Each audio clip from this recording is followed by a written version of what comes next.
वो दूसरा प्रोजेक्ट है पिशावर कराची मोटरवे। इसकी जो लेंथ है वो है 392 किलोमीटर और इसकी जो एस्टिमेटेड कॉस्ट है वो है 2899 मिलियन यूएस डॉलर।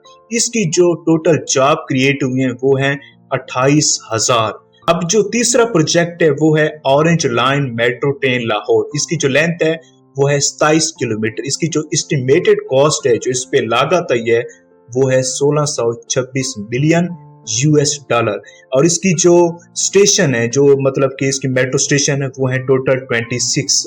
चौथा है cross border optical fibre cable. इसकी जो लेंथ है वो है 820 किलोमीटर। इसकी जो एस्टिमेटेड कॉस्ट है, जो इस पे लागत आई है, वो है 44 मिलियन यूएस डॉलर।